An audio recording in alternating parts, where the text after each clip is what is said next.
Santos, em que posso lhe ser útil? Boa noite, Amanda. Eu gostaria de uma informação. Pois não, senhora. Gostaria de informá-la que, para sua segurança, essa ligação está sendo gravada.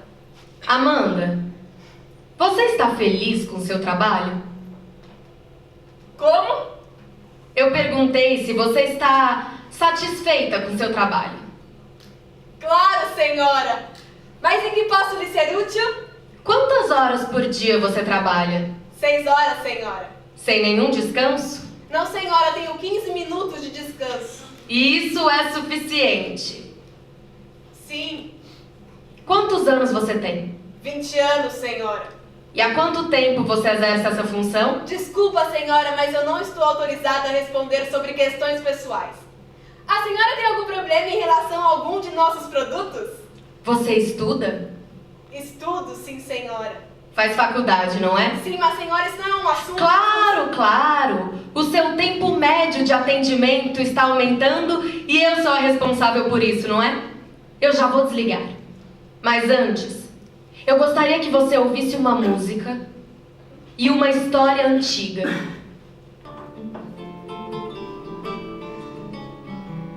Mas, senhora, o meu TMA e eu não estou autorizada a desligar. Senhora! Senhora! Tem uma louca aqui que quer que eu escute uma música e uma história antiga. O que eu faço? Chega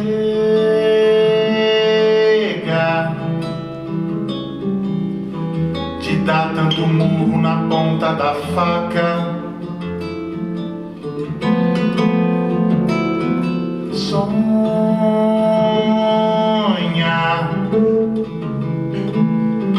com sonhos mais altos, senão tudo empaca, senão tudo afunda na areia molhada e a casa desaba pra dentro do chão. Eis a musa trágica da revolução. O qualificativo parece romântico, mas se levarmos em conta que essa mulher de grande valor e sensibilidade entrou para o cárcere aos 25 anos de idade e dele saiu aos 30, pagando alto preço pelo crime exclusivo de ter ideias de justiça social, quando fascismo e nazismo pareciam na iminência de conquistar o mundo para sempre.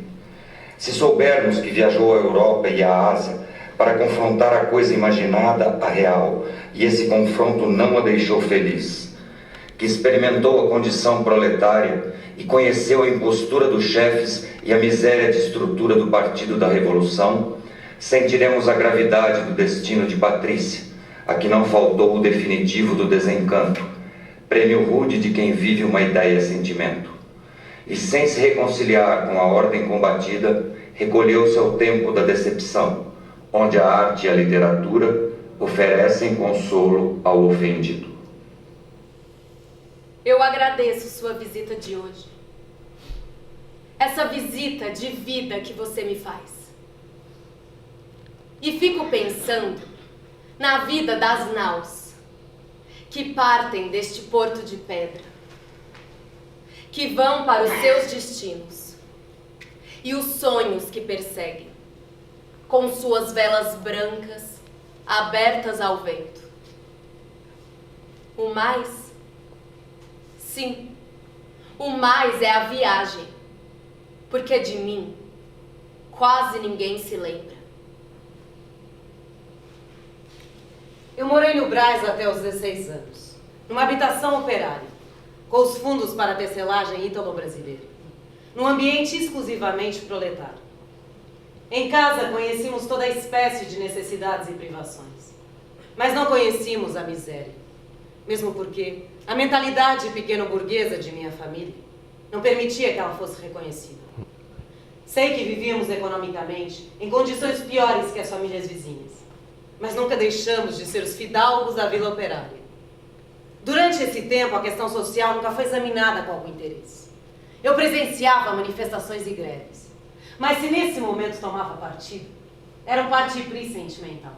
E se exaltadamente acompanhava os movimentos, era por pura satisfação de meus sentimentos.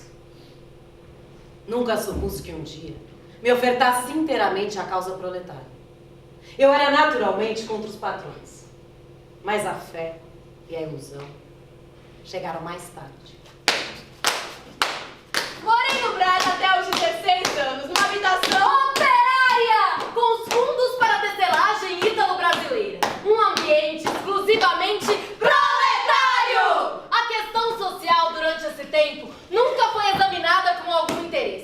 Eu presenciava manifestações e greves. Manifestações e greves! Mas se nesse momento tomava partido, era um parti-pris sentimental. E se exaltadamente acompanhava os movimentos, era por pura satisfação de meus sentimentos. Um dia eu fui recebida em casa com uma tempestade de chinelos, por ter esquecido o tempo. Numa manifestação de trabalhadores! Mas nunca supus que me ofertasse um dia inteiramente a causa proletária. Inteiramente a causa proletária. Era naturalmente contra os patrões. Mas a fé e a ilusão chegaram mais tarde.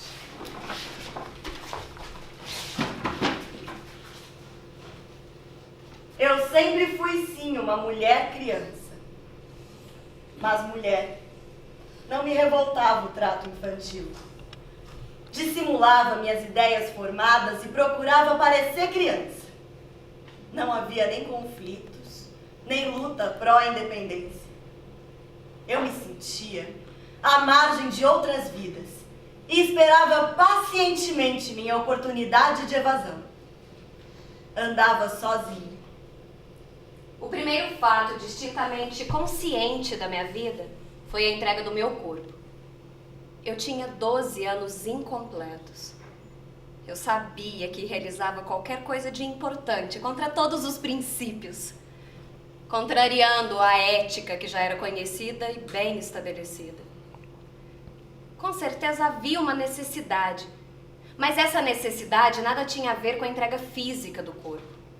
E também não foi por precocidade mental que entreguei meu corpo aos 12 anos incompletos. Tudo se passou sem o menor preparo. Num dia, eu devia encontrar um parente para uma volta de avião. Eu deixei a aula indo procurar Olímpio, que ia me levar ao campo. Quando chegamos, assistimos ao desastre. E a poucos metros da morte eu fui possuída. Mas não houve a menor violência nessa posse provocada por mim. O amor, ele surgiu depois. E avolumou-se na entrega total. Eu lembro da minha submissão absoluta. Não ao homem, que aliás era comprometido, mas ao amor. Eu era uma criança e eu só queria amar. Só mais tarde veio Oswald. Oswald Andrade. Oswald Andrade, pesquise na Wikipédia. Fiquei grávida pela primeira vez. Porém, um dia, eu matei a criancinha. Eu nada sabia dos cuidados que o meu estado exigia. E numa tarde, fui nadar no Rio Pinheiros. A correnteza era muito forte. E quando consegui sair dali, todo o mal já estava feito. Fui para a maternidade. O cadáverzinho. As crianças normalmente ao meu lado. Aquela linda que a enfermeira trouxe. Penso que odiei todas as crianças do mundo. Quis ir ao cemitério, mas só pude ir 10 dias depois. Rua 17. Túmulo 17. Depois, o despreparo. As alfinetadas do conselho de família. Eu estava na casa de minha irmã. Oswald ia me ver e logo resolvemos essa comédia. Nosso casamento na igreja. E eu estava grávida novamente. Iniciamos nossa vida. Havia uma criança que ia nascer e eu me prendia pouco a pouco a meu companheiro. Sabia que Oswald não me amava. Ele tinha por mim o entusiasmo que se tem pela vivacidade, ou por uma canalice bem feita. Ele admirava minha coragem destrutiva, minha personalidade aparente. Procurava em mim o que as outras mulheres não possuíam. Eu desejava o amor, mas aceitava tudo. Nunca pude sequer me oferecer totalmente. Resolvi então que ao menos uma grande amizade fosse conseguida e que uma forte solidariedade constituísse a base sólida de nossa vida em comum. Lutei por isso. A criancinha ia nascer. Um velho sonho tomava corpo, uma razão para a vida. Senti que a paisagem sorria. Como eram lindas as ameixeiras no quintal. Eu corria pelos campos. Eu quis um cachorro enorme. À noite, Oswald chegava. Como era bom conversar com ele até tarde. E comecei a ler. Eu nunca tinha podido ler. E esse prazer novo era ainda outro motivo de vida. E meu filho nasceu. Rudá. E com ele o conceito de responsabilidade. O medo que meu filho viesse a sofrer. A concepção materialista da vida, que criava um ambiente que considerava anormal qualquer espécie de sentimento. A tortura que impunha a mim mesma para alimentar o meu snobismo grosseiro, para obter a admiração de Oswald e seus amigos. Talvez você possa pensar que eu não amava meu filho. Eu queria amá-lo. Amá-lo até a renúncia do contato materno.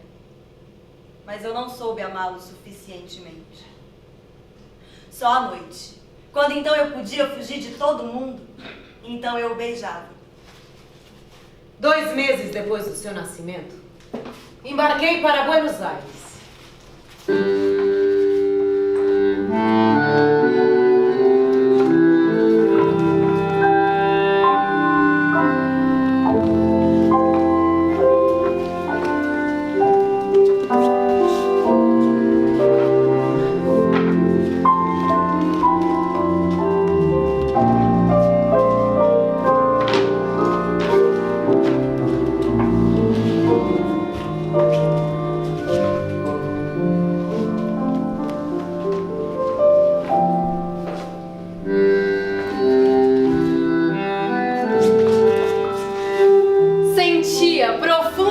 A bordo, o prazer de viajante, a alegria de ir adiante para pontos novos. Havia o mar, a noite, a realização de um desejo, a manifestação concreta de sonhos. Levava uma carta para Prestes. Luiz Carlos Prestes. Pesquise na Wikipédia.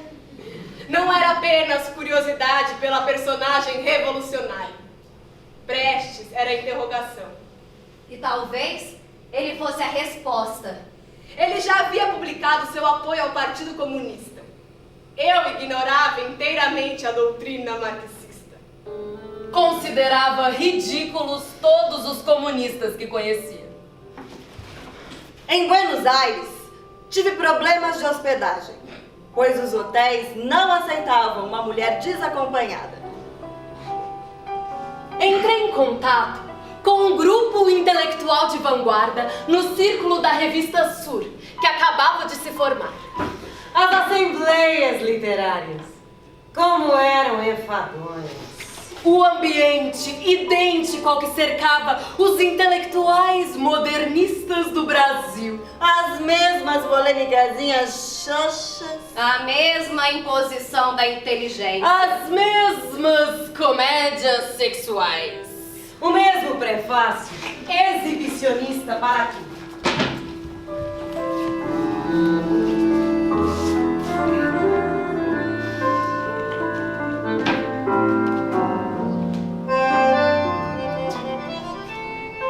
Já um grande número de mulheres que trabalham. Os pais já deixam as filhas serem professoras e trabalhar nas secretarias. Ai, mas o Brasil é detestável no calor. Vai ser um colosso de intimidade a minha festa. Vou fazer furor aparecendo de pijama aos convidados. Vou ser a iniciadora das festas íntimas literárias. Os jornais hão de falar. O primeiro time vai gozar. O meu pijama é para amanhã. Desculpa, senhora, mas para amanhã vai ser impossível. É que se a senhora tivesse vindo antes, haveria tempo. Ai, mas a minha criada me atrasou.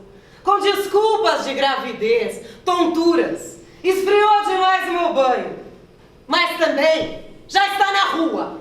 Que é isso? Você pensa que eu vou desgostar madame por causa de umas preguiçosas? Hoje haverá serão até 1h. Mas eu não posso, senhora, ficar de noite. Mamãe está doente, eu preciso dar remédio para ela. O voto para as mulheres já está conseguido. É um triunfo. E as operárias? Essas são as analfabetas, excluídas por natureza. Você fica. Sua mãe não morre por esperar umas horas. Mas eu preciso. Absolutamente. Se você for, é de uma vez. Depois dizem que não somos escravas. E Jorge Luiz Borges, que se despir no meu quarto 5 minutos depois de me conhecer. Fazer lutinha comigo. Jorge Luiz Borges, pesquise na Wikipédia. Mas eu bem que vivia no meio deles. E ficava. E ria com eles. Discutia, tomando parte nas conversações. Eu, que nada conhecia da literatura nacional ou estrangeira. O meu conhecimento intelectual era muito abaixo do medíocre. Mas imbuída de artificialismos, emitia opiniões sobre coisas pressentidas, arriscando críticas por épater. Pra causar. Recebi um telegrama. Rudá, meu filho doente. Embarquei com uma vasta bagagem de livros marxistas.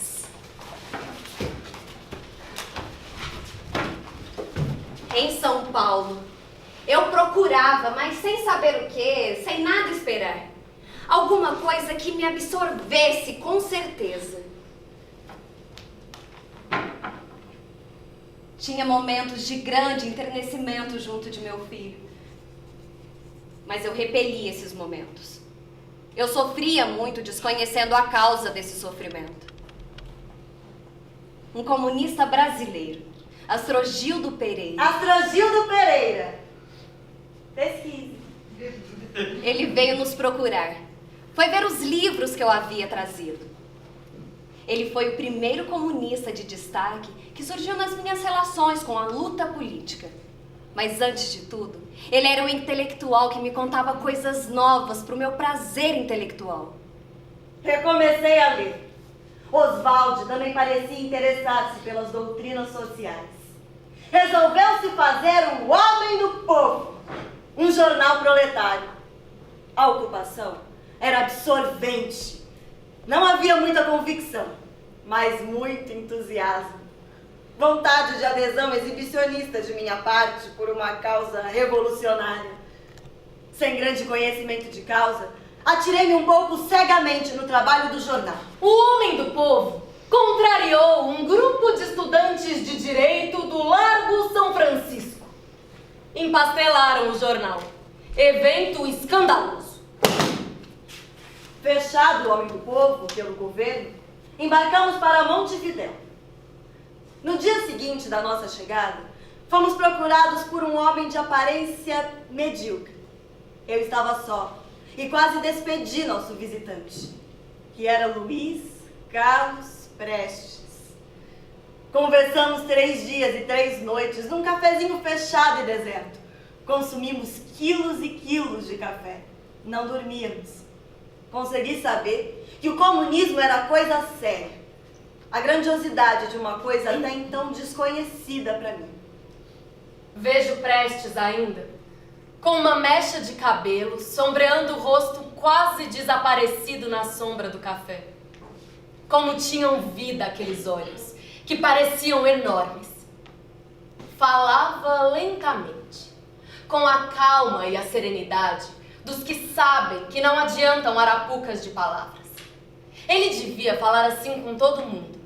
As maiores tolices que eu dissesse seriam ouvidas com paciência e contestadas com tantas minúcias, como se eu fosse a única pessoa a ser recrutada para o partido e que Prestes só tivesse isso como tarefa. Tive de Prestes uma impressão magnífica, e foi essa impressão que em grande parte me jogou na luta política. E comecei a estudar seriamente. Mas as teses, isoladas, irritavam. Era necessário concretizar. Eu precisava participar da realização. Além disso, a doutrina tão dogmatizada não me satisfazia. Eu precisava de gente que me ouvisse e me respondesse. Mas as organizações revolucionárias me pareciam tão distantes. Meia dúzia de comunistas vivendo em cafés.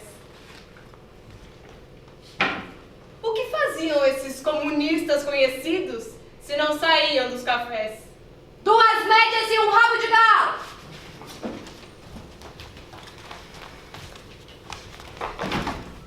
Os dias passados com Prestes não foram suficientes para determinar uma nova orientação.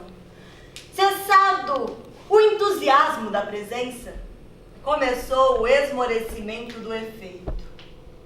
Às vezes o tom da voz, as palavras recordadas produziam abalos na lassidão inativa. Corri à biblioteca.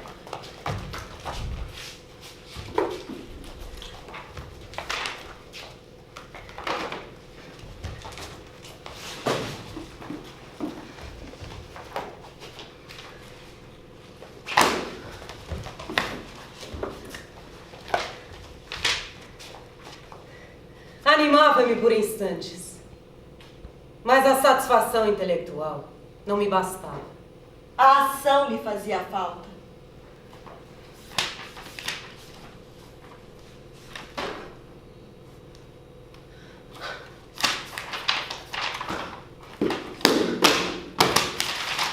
Foram momentos muito difíceis.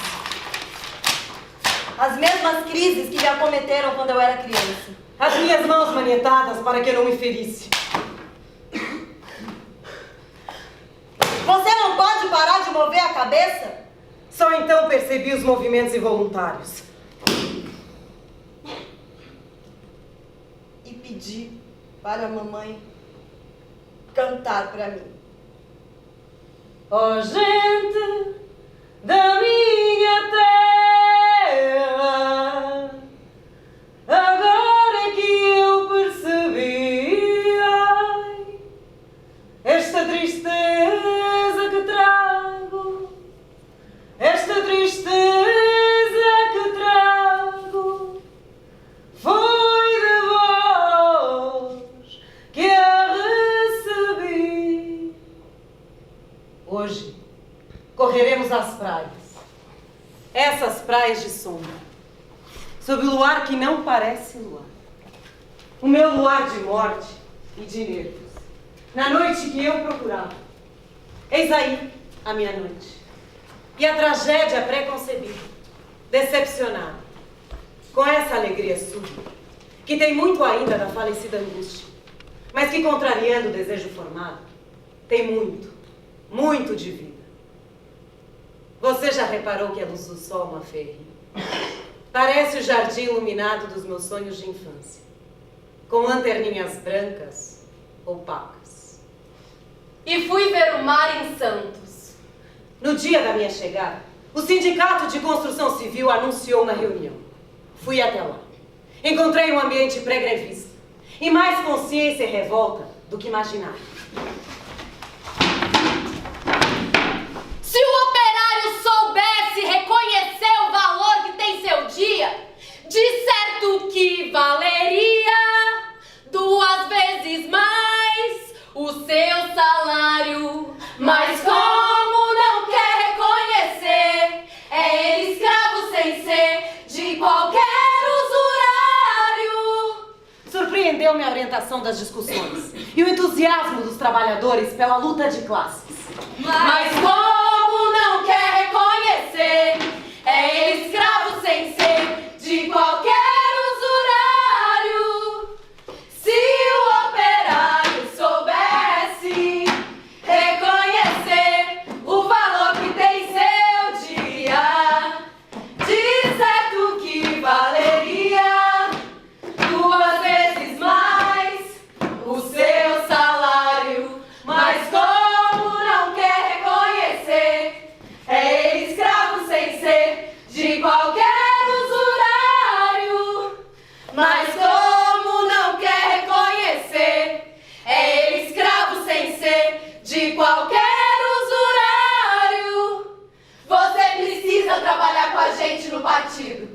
Ajudei na redação de um manifesto e saímos às ruas. Abafa-se a voz do oprimido, com a dor e o gemido, não se pode desabafar. A tarde estava magnífica. Todas as ruas estavam iluminadas e recebiam o bafo do mar. Trabalho feito por minha mão, só encontrei exploração em todo lugar. Rua Xavier da Silveira. Maresias, peixes fritos, azeite, café. Tudo era um cheiro só concentrado. Nunca pude esquecer esse cheiro. Se o operário soubesse reconhecer o valor que tem seu dia. Depois, tudo focalizado num só quadro. A silhueta negra, a camisa vermelha, o céu de fogo, o mar de fogo, o preto herculano, que quando me estendeu a mão, foi para me entregar.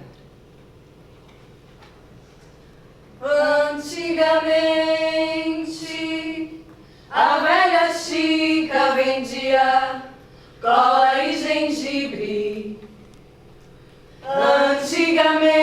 Antigamente, a velha Chica vendia cola e gengibre. E lá pela tarde, ela lavava a roupa do patrão importante.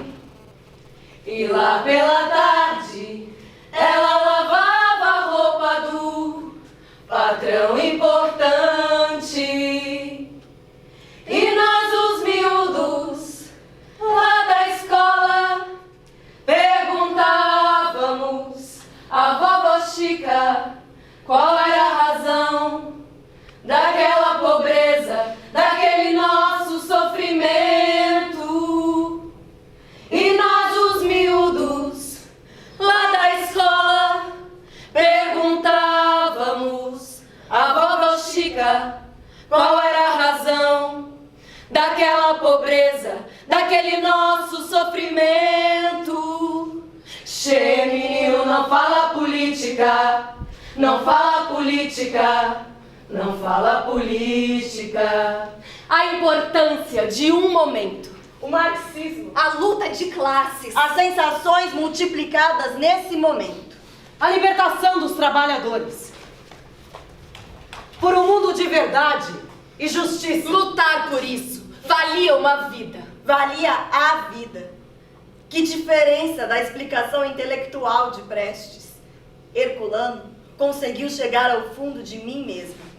Sim, companheiro, eu lutarei com vocês. E fui morar na ponta da praia. Um companheiro ajudou-me a encontrar o chalezinho azul de Dona Maria das Palmas. Havia ali um quarto para alugar e eu tomei. Um caixão de gretas coberto de jornais velhos, onde espichei minha cama de vento. Havia cortado por tempo indeterminado minhas comunicações com São Paulo. Exigiam a minha entrada em uma fábrica. Eram necessários uma nova vida e um novo nome. Não consegui trabalho na tecelagem e fui para o rol das catadeiras. Mas as máquinas já monopolizavam o serviço da escolha.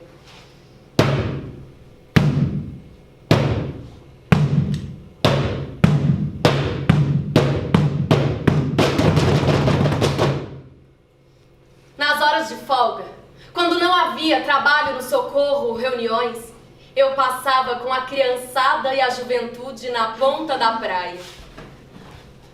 Os momentos inesquecíveis em que saímos pelo mar. A barca vergando de crianças cantando. As ondas macias. Tomando café na cozinha. Eu julgava poder salvar da inconsciência as jovens catadeiras. Os pescadores. Os marinheiros que faziam ponto no quintal de Dona Maria. As crianças brincando ansiosas. Me chamando para brincar com elas. Que eu brincava como se não fosse moça. Inventava uma porção de brinquedos novos. As crianças de trabalhadores, de marinheiros.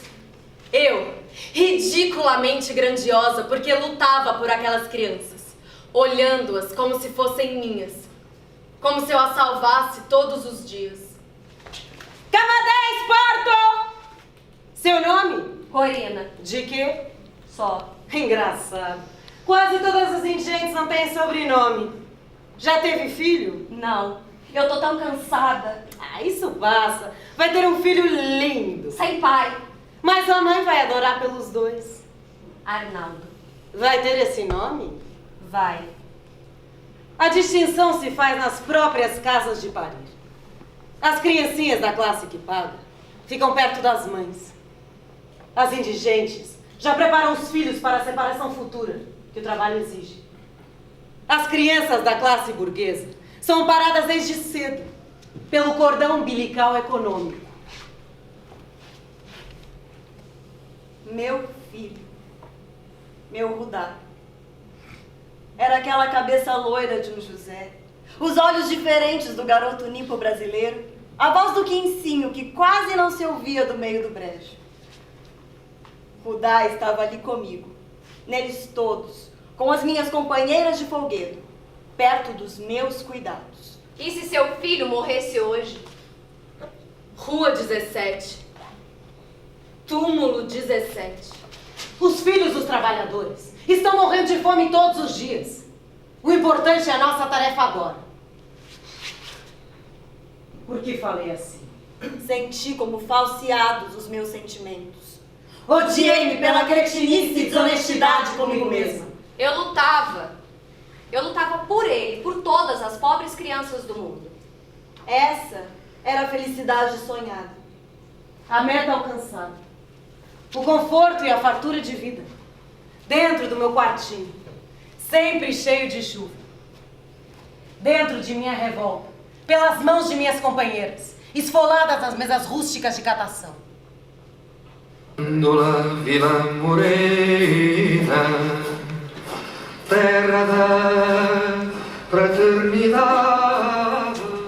Resolvemos que se realizaria um primeiro comício no dia 23 de agosto, homenageando Sacco e Vanzetti. Redobramos as atividades e o comício foi marcado para as 8 da noite. Estabelecemos o serviço de ordem e a distribuição de tarefas. Fui escalada para abrir o comício.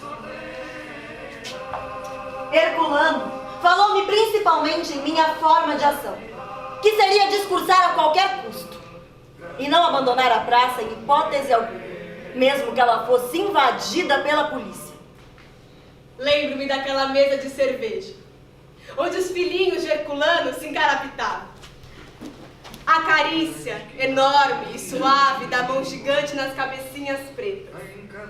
Devia seguir para a Rússia na semana seguinte. Mostrou-me o passaporte já preparado. Seguimos para a Praça da República em caminho coberto. Devíamos ser os últimos a chegar. A praça já estava repleta de trabalhadores. E de policiais vestidos como operários. Dirigimos-nos em bloco para o centro da concentração. Ainda nem tinha chegado à estátua e a polícia já me detinha. Mas Herculano me arrastou e me fez subir para falar. Mal tinha começado a falar e a polícia começou a atirar. A polícia atirava na multidão para que ela se dispersasse. Um elemento da autodefesa foi atingido.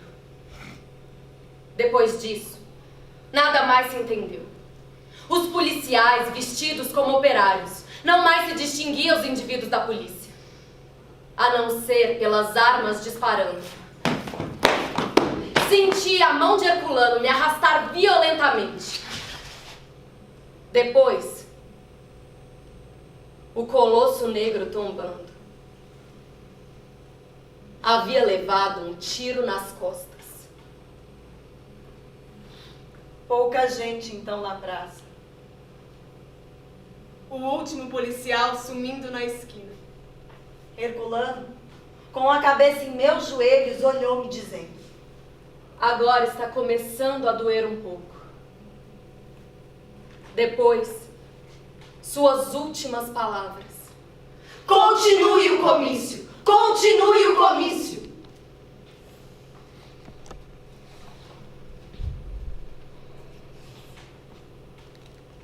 E não havia mais Herculano. Antigamente, a velha Chica vendia cola e gengibre. Antigamente, a velha Chica vendia cola e gengibre, e lá pela tarde ela lavava a roupa do patrão importante. E lá pela tarde ela lavava a roupa do patrão importante. E continuamos o comício. Lembro-me do discurso de Vilar, que era como se viesse do fundo da terra, a dor toda do mundo falando. Eu fui a última a falar, encerrando o comício. Não sei o que falei, nem como falei. Sei que mantinha a bandeira vermelha na mão dolorida pelo último arranco de Herculano, para me salvar dos tiros. Quando pedi à multidão que cantasse a Internacional, a cavalaria invadia a praça. Maria falou aos soldados, e tão magnificamente que os militares recusaram-se a agir contra os trabalhadores. A polícia civil voltou-se então contra nós. Levaram-me para um carro. Vi que Leonor, a cunhada de Herculano, também havia sido detida.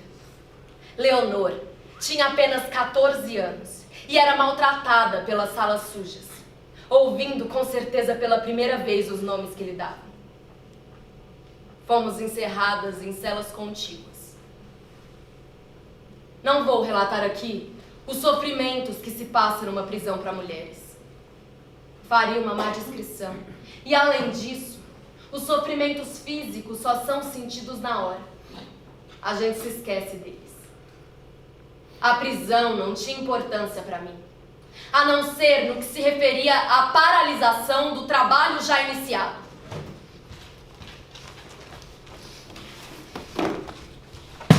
Primeiro Tribunal do Partido Comunista. O seu nome está sendo propalado aos 4 cantos e repetido com entusiasmo nos meios proletários.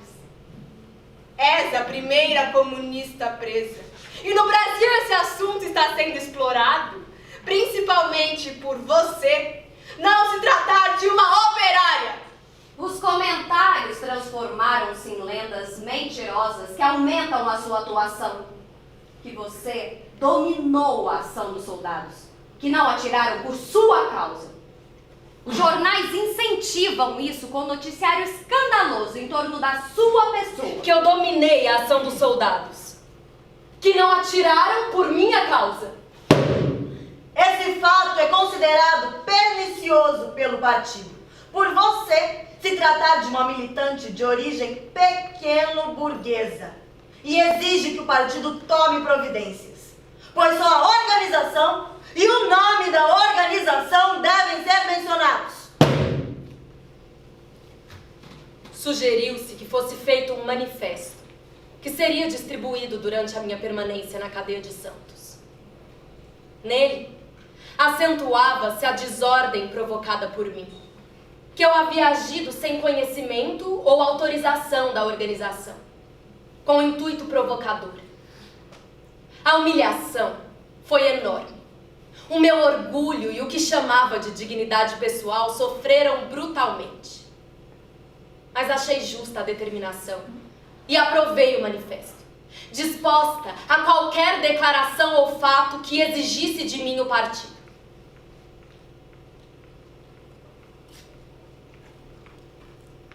Fui transferida para São Paulo e em seguida posta em liberdade. Mas minha liberdade servia apenas para conseguir novas prisões. A reação era intensa naquele fim de 1931. Todos os presos estavam sendo deportados para o exterior ou para colônias penais.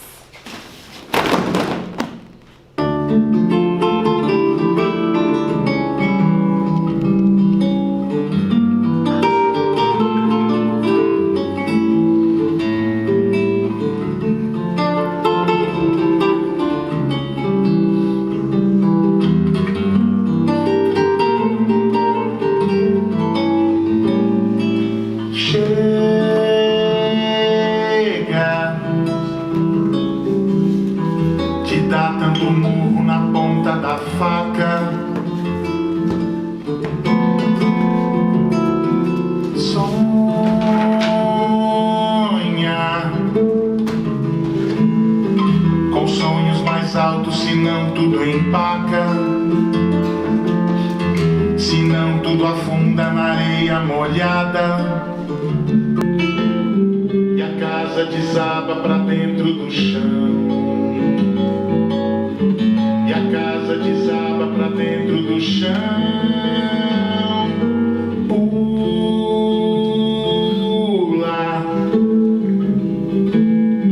pra cima do bicho que vem te pegar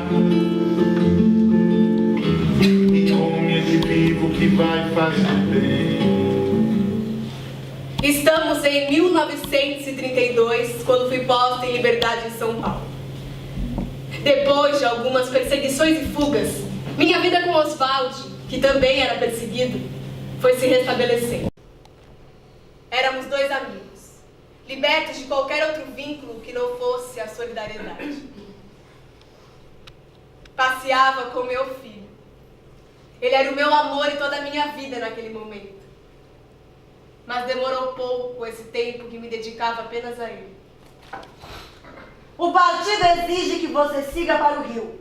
Já repousou tempo suficiente e deve retomar a luta. Isso significa deixar meu filho e Oswald. Sim, a organização determina a proletarização de todos os seus membros. Você ainda não é membro do PC.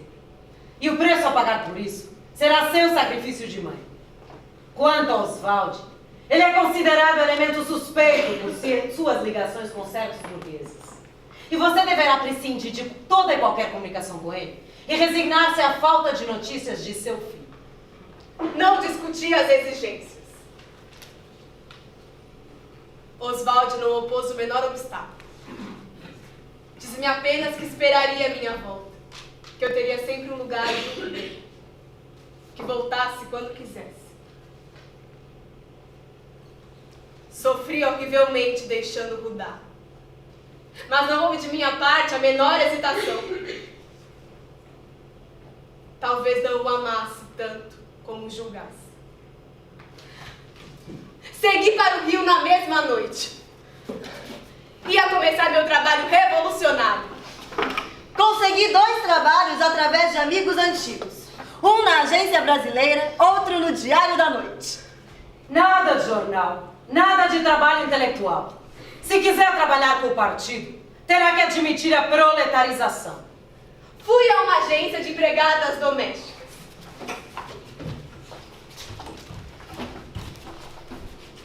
Cheguei ali de manhã cedo. Fizeram-me sentar ao lado de outros desempregados, esperando que alguém aparecesse para nos contratar.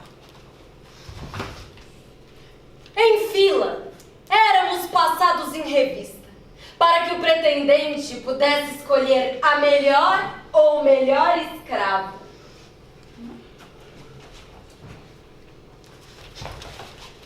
Sabendo estar ali por minha vontade, não deixei de me sentir terrivelmente humilhada. Era como se estivesse num bordel, esperando a escolha do freguês. Sentia-me despida pelos olhos do homem ou mulher que faria essa escolha. Olhos que me percorriam como se eu estivesse à venda. Num café, encontrei uma das moças que havia feito fila comigo. Ela me disse que havia desistido da agência e queria procurar trabalho nas fábricas. Deu-me seu endereço e convidou-me para buscarmos colocação juntas. Peregrinei por todas as fábricas do Rio. Eram horas de espera. Promessas. Todas as manhãs deixava meu nome. Havia emprego numa fábrica de engarrafamento. Mas ali, para não perder os braços, era necessário uma prática feroz. Amanda dos Santos, em que posso lhe ser útil?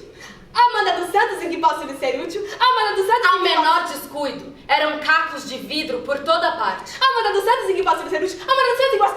Amanda, cuidado, seu TMA vai aumentar. Eu já falei que eu não quero prosa aqui. Mas ela tá com estafa. Malandros. É por isso que o trabalho não rende. Sua vagabunda. Fiquei observando por uns 15 minutos. Foi o suficiente para presenciar um desses desastres. O próprio funcionário que ensinava foi a vítima, que saiu dali ensanguentado, inutilizado. Uma operária velhinha me fez desistir. Não, menina. Isso não é trabalho nem pra homem. Encontrei um anúncio procurando moças para indicadoras de cinema. Apresentei-me. Foi um verdadeiro concurso. A primeira eliminatória, um desfile de demonstração exterior. Todo es mentira desse mundo. Todo es mentira, la verdad. Todo es mentira, yo te digo. Todo es mentira, ¿por qué será? Sobraram 20 das 200 moças que se apresentaram. 6 foram selecionadas. Estava empregada. Iria pertencer ao grupo das lanterninhas. Ia receber 200 reais ao mês. E nada colidia com o espírito do comunismo. Eu queria agradecer primeiro a minha mãe, que sempre me apoiou. A paz mundial! A todas as pobres crianças. E o partido consentiu que eu me tornasse vagalume do Cine Broadway.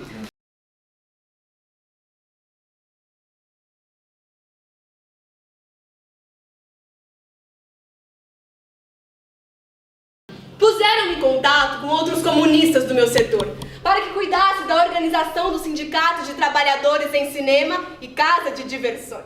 Reuni logo um grupo que simpatizou com a ideia. As empregadas do cabaré Assíria apresentaram adesão unânime. Mas o grupo das lanterninhas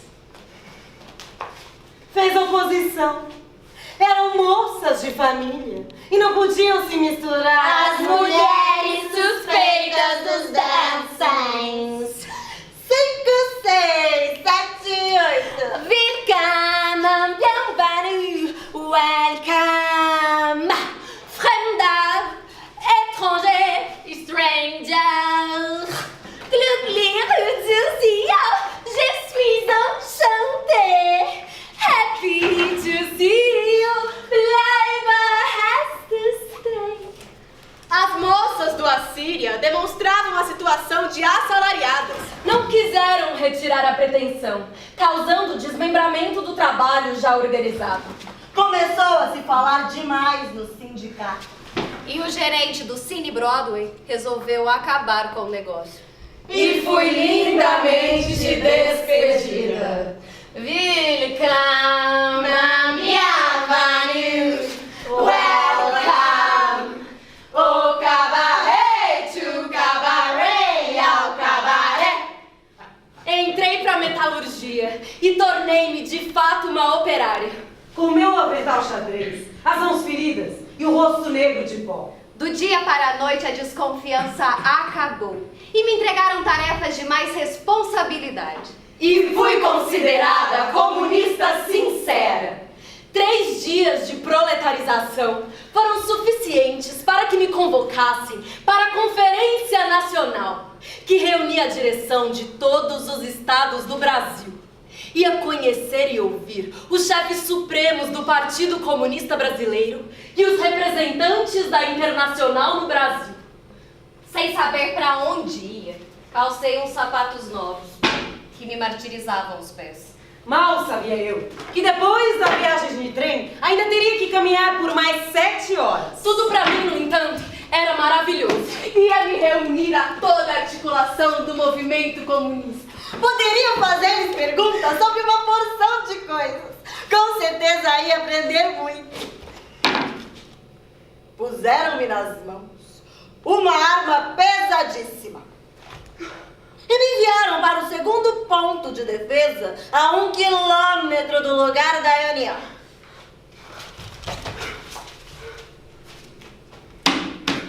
Examinava a enorme arma que tinha nas mãos. O manejo foi me explicado em 2 palavras. Mire e atire! Estava completamente só.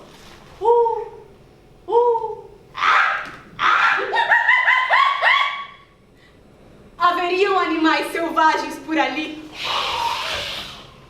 E se surgisse uma onça e eu fosse obrigada a atirar? Toda a conferência se espalharia. E se eu precisasse atirar no caso de aproximação da polícia? E a arma arma falhasse. Bom! Bom! Bom! 4 horas depois, fui substituída. A conferência continuava, mas a nada assisti nesse dia. Fiquei na turma do rancho que preparava a comida. À noite, voltei para meu posto de defesa. Um pouco pior. Havia escuridão. O barulho da mata que enganava.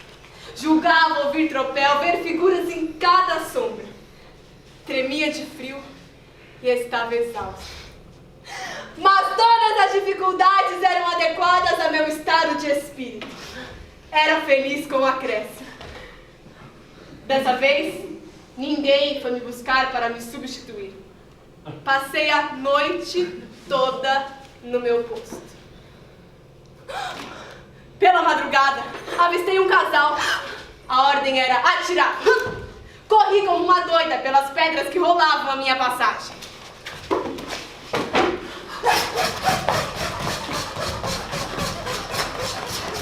Alcancei a segunda sentinela para perguntar o que devíamos fazer. O que devemos fazer? O que devemos fazer? O que devemos fazer? Você não vê que são companheiros? Você não vê que são companheiros? Você não vê que seu companheiro? É. São companheiras. Então comecei a perceber o ridículo da situação. Vi ao longe o grupo de dirigentes reunidos. Eles também estavam sem dormir. Eu me senti humilhada com meu abatimento físico e fazia esforços medonhos para não transparecer o meu cansaço.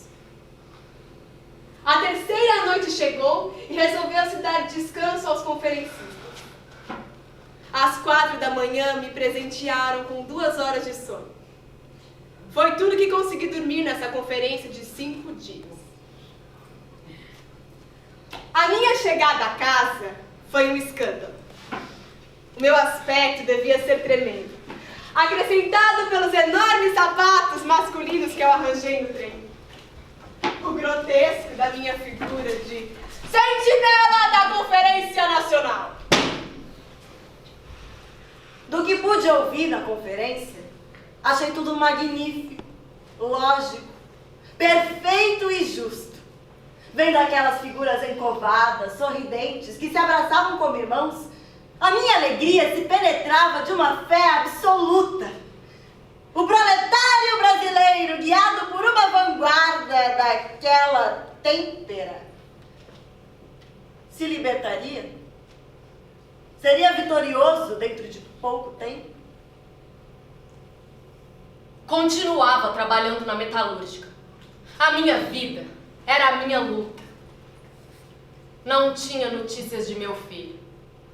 Mas com medo de me comover com isso, afastava todo o pensamento que pudesse me chamar a atenção para esse lado. O ambiente da metalurgia era esplêndido para se trabalhar. Fazia-se abertamente a propaganda comunista. Absorvida pela minha causa revolucionária, comecei a lutar com uma série de dificuldades. Em pouco tempo, chegamos a um grande resultado. A falta de alimentação já principiava a se fazer sentir, enfraquecendo-me para o trabalho. As células se desdobraram e conseguimos quase a maioria organizada. Um dia se deu o desastre.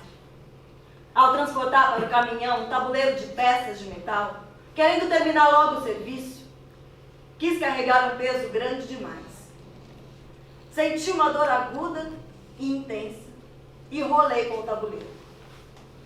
Sofrer um desvio de útero. Não podia continuar a trabalhar. Precisava operar-me de urgência. E o partido me mandou de volta para Oswald. Eu tinha abandonado Oswald e Rudá. Me opus categoricamente. Fiquei sozinha. Foram noites horríveis. O meu quarto infestado de baratas. As baratas voavam pelo quarto, batiam-me no rosto, subiam por minhas pernas. Era de enlouquecer. Não pude mais. E voltei para São Paulo. Oswald me recebeu como se eu tivesse deixado meia hora antes. Não me fez uma pergunta. Foi buscar Rudá e falou ao filhinho que eu afagava. Mamãe chegou e tomou todas as providências que a minha saúde necessitava. Oswald sempre foi leal e honesto comigo. Nunca mentiu para mim. Eu o agradeço ainda hoje. Nessa época, iniciou-se no partido um processo de depuração, com o objetivo de afastar da organização todos os elementos que não tivessem origem proletária.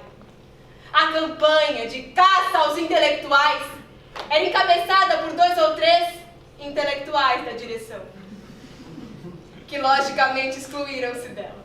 O caso Eneida e Vilar. Eneida e Vilar foram presos. E perdeu-se com essa prisão importante material tipográfico do partido. Acrescenta-se a isso que a pequena burguesa e o operário mantêm escondidos do conhecimento da organização uma relação íntima. E naturalmente a culpada foi Eneida, a pequena burguesa. E todo o insucesso e desastres do partido foram atribuídos a ela. Determina-se que Eneida seja expulsa do partido. O seu nome surgiu no material político como de uma degenerada, que entrava no partido para satisfazer a sua sede de depravação. Ela podia ter todos os defeitos do mundo, mas lutava pela causa revolucionária honesta e sinceramente. Tinha feito pelo partido toda espécie de sacrifícios. Tinham exigido dela coisas ridículas. Determinar A comida que deveria comer, a roupa que deveria vestir. Determina-se também que Vilar, por ter se deixado seduzir por uma intelectual, também seja excluído da luta.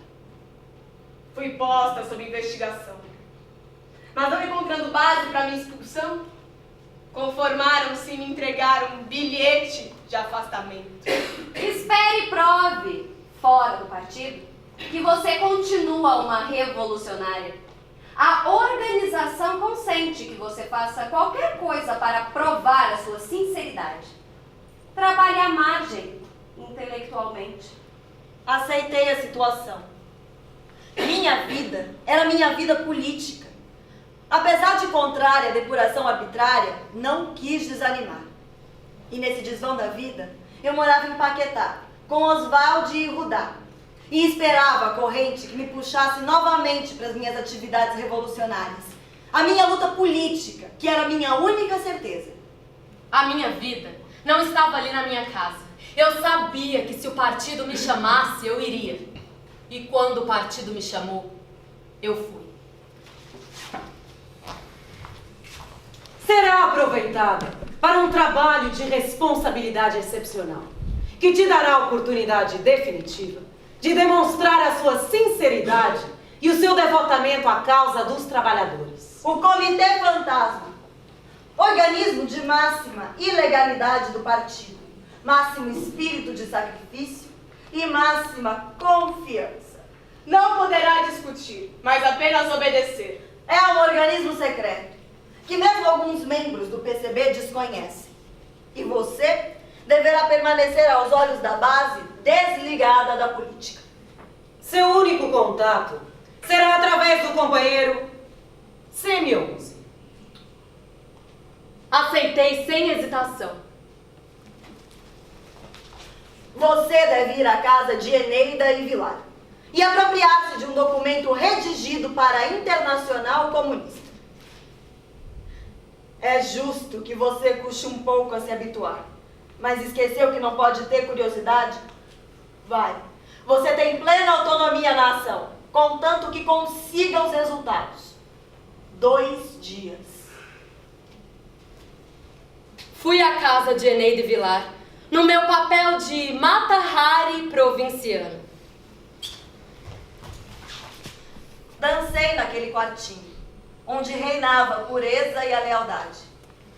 Consegui pedir o documento que estava sendo redigido, para dar o meu palpite. Vamos esperar a decisão da Internacional sobre as injustiças que sofremos.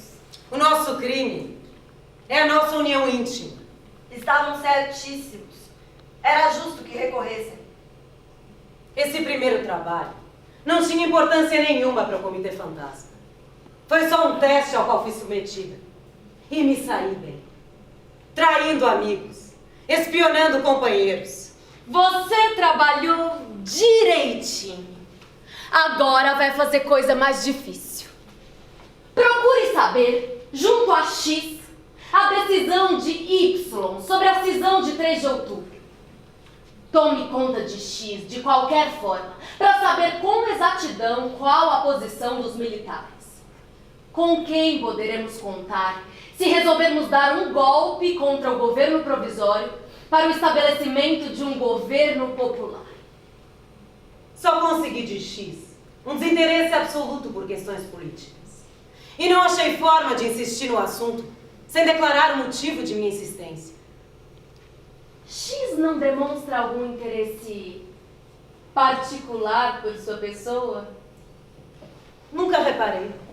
Apenas amizade comum. Sua mulher foi muito minha amiga. É preciso que consiga isto. Talvez haja esse interesse. Repare. Não conseguia nada nos meus encontros com X, num café frequentado pelos militares. Então resolvi falar abertamente sobre a questão. Não devemos falar aqui sobre isso. Já estão reparando demais nos nossos encontros.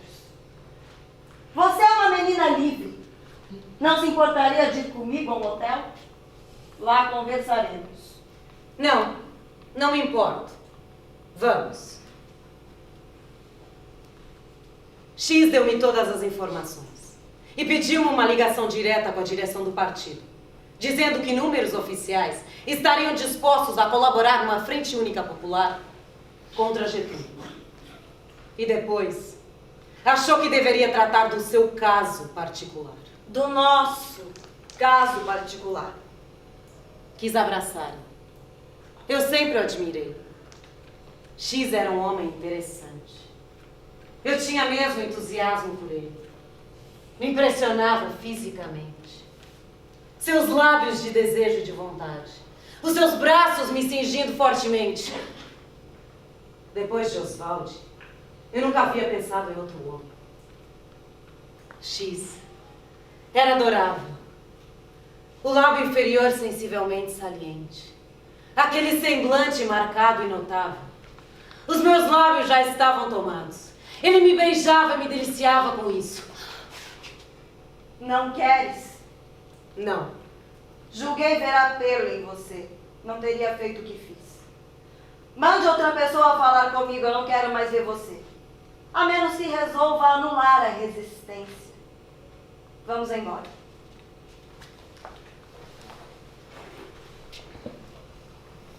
Fui para a Praça Mauá encontrar-me com CM11. Sentámos num banco. Eu tinha uma pasta nos joelhos. Cantavam um tango na porta da noite. As janelinhas da noite em fogo. A lua. A luz vermelha. O fecho em minha pasta era uma mancha sangrenta. E avistei ao longe os guindastes negros dos navios fantasma. Comitê Fantasma. Eu era um fantasma nessa noite cruel e de delícias.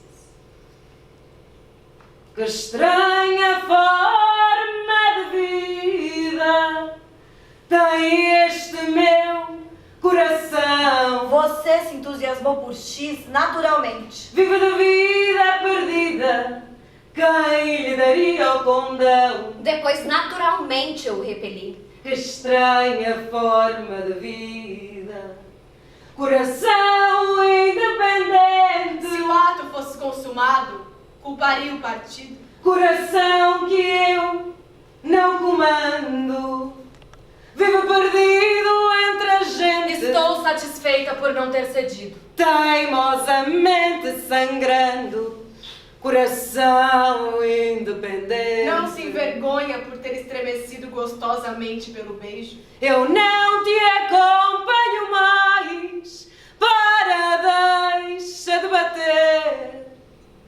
Se não sabes onde vais, porque teimas em correr. Eu não te acompanho mais. Já não há mais barcas para para Paquetá.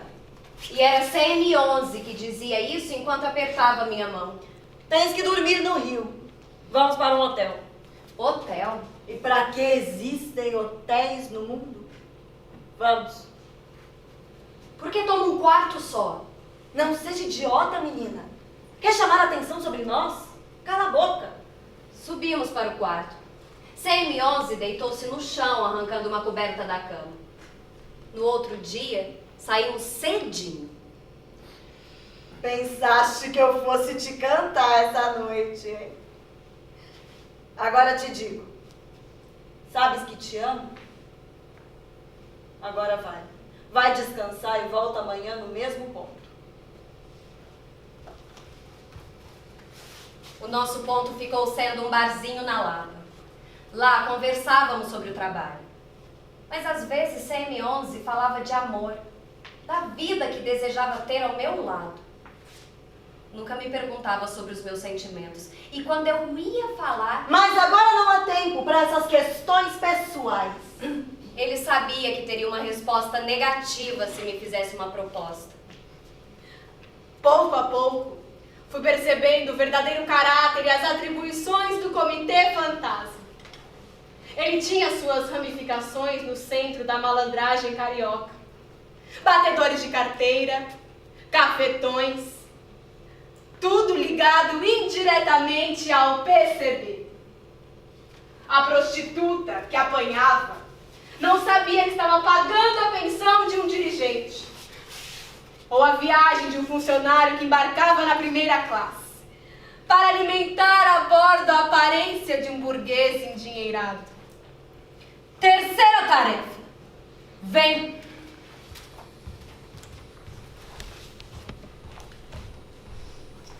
Acho que vamos viver juntos. Mas agora falemos de trabalho. Há duas tarefas importantes a realizar. Z foi encarregado de entregar 3 passaportes vindos do norte. Estes passaportes precisam vir para as nossas mãos. É necessário também que ele nos informe até onde vai a simpatia de W pelo movimento revolucionário. Se num caso de candidatura poderemos contar com ele, em que bases e como. E com quem Prestes poderia contar efetivamente no norte. Você acha que Z poderá me dar todas essas informações? E mesmo que pudesse, você acha que ele falaria sobre isso comigo? Você parece pouco inteligente. Na cama, ele dirá tudo. E você terá o que quiser. Mas é ridículo. Eu estou de acordo com o sacrifício total. Se se tratar de alguma coisa que vale a pena. Se se tratassem de vidas e vidas, no momento de luta armada em plena revolução. Mas assim, para conseguir informações ridículas. Eu acho que isso é exigir demais das mulheres revolucionárias. Eu não sou uma prostituta. Não se exige isso de mulheres revolucionárias. Exige-se de você, que é uma mulher excepcional. E não é só isso. Precisamos também de um blá blá blá com ele. Claro que com os mesmos meios você conseguirá. Quer dizer então que o partido me nomeou para os trabalhos do sexo. É uma estupidez. E ainda por cima ridículo. Ridículo. Sim. Eu te amo. Mas o meu amor por você nada tem a ver com o trabalho revolucionário. Apenas quero que minha companheira seja uma comunista de verdade. Para no final morarmos numa casinha imaculada. Vai pro inferno, você, essa sua casinha imaculada, seu amor e tudo mais. Agora a burguesinha quer fazer escândalo. Sente aí e saiba conversar. Se você tem tanto escrúpulo assim pelo sexual, poderá prescindir dele. Com inteligência, você poderá obter tudo sem dar nada. Você está ligado ao comitê por laços que não se rompem assim, sem mais nem menos. Os membros do comitê estão obrigados a obedecer e não dar palpites. Você sabe que eu não sou uma cretina que vai atrás de frases. E que eu sou bastante independente para me deixar levar. Isso é ridículo. E vou fazendo logo escândalo. Porque não poderei conter as gargalhadas que eu já estou ensaiando. Exijo que você transmita à organização que nada mais farei sob o seu controle. Vamos! Deu fora! Espero outra ligação amanhã. No outro dia, apareceram duas companheiras do partido. Aqui estão nossas credenciais da Internacional, assinadas por Stalin. O partido não exige de ninguém monstruosidade. São realmente necessárias as informações. E nós mulheres podemos consegui-las melhor que qualquer homem. Com inteligência, diplomacia E até mesmo um pouco de coqueteria. Tente! E se não conseguir, o mundo não acabará. Nem o movimento revolucionário vai parar por causa disso. A questão sexual é que atrapalha em grande parte o movimento comunista no Brasil. Principalmente no setor feminino.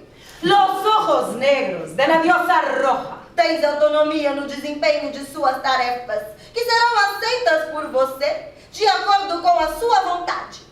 Conservando apenas disciplinadamente a cláusula que nega perguntas sobre as razões das diretivas. Estás num ponto de máxima responsabilidade. Assine aqui este papel em branco. Suas ligações são muito sérias e o partido precisa tomar algumas precauções contra possíveis traições dentro do comitê. Se você não pensa em trair o partido, não terá medo de assinar. Pura formalidade, porque o partido já provou e já conhece. Fui apresentada a Z. Passei tardes inteiras no asqueroso café Simpatia. Consegui dizer apenas pequenas informações. Z percebeu que me interessavam as tardes que passávamos juntos, mas... 2 médias e um rabo de galo! Há muita gente aqui. Vamos mudar de ponto? Estou começando a gostar de você. É preciso que você se resolva ou pare de me provocar desse jeito. Você poderia fazer uma coisa por mim? Muito difícil. Se você for comigo amanhã para São Paulo, eu faço o que você quiser.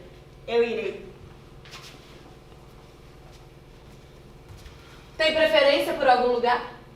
Eu te levarei para minha casa, se você responder a todas as minhas perguntas. Eu quero saber isso, isso e isso. Então foi para isso que você veio. Mas você e seus companheiros estão muito enganados. Eu nada sei sobre isso. Apenas posso dizer que meu interesse pela causa comunista é muito grande e que estou disposto a fazer o que estiver ao meu alcance. Mas foi apenas para isso que cedi. Você deve me deixar imediatamente, a menos que se resolva dar as informações e os passaportes. Você está habituada a fazer esse tipo de trabalho? Não é a primeira vez, mas farei quantas vezes forem necessárias. Acha que vale a pena? Não para você, para mim.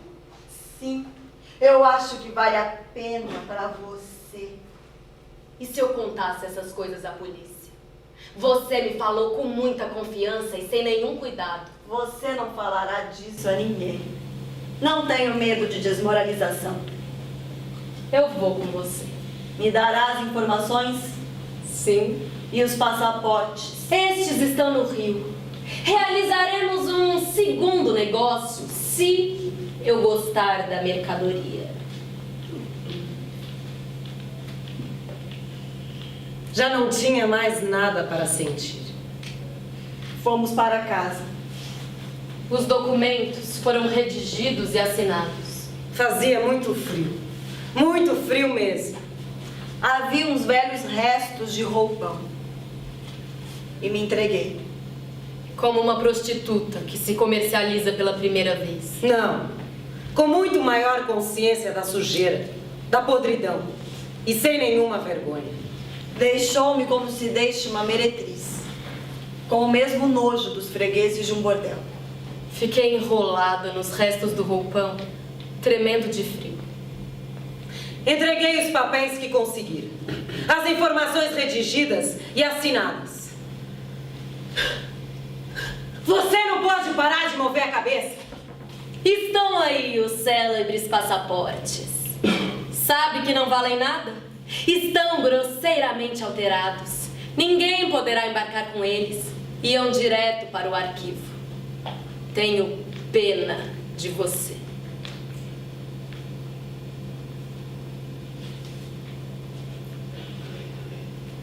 Não consigo dormir. Eu também não consigo. Posso me encostar no seu ombro? Pode. Continuaremos trabalhando para o partido? Continuaremos. Minha fé continua inabalável. Eu acreditava na grande verdade escolhida. Dar a vida é natural. Todo mundo dá. É preciso dar mais que a vida? A honra? O que é a honra para você? O que eu sei de honra, a não ser a tapiação inventada com os direitos da família burguesa? Honra é servir à revolução. Tudo que serve à revolução é moral? Imoral é tudo que serve contra ela. E a dignidade humana?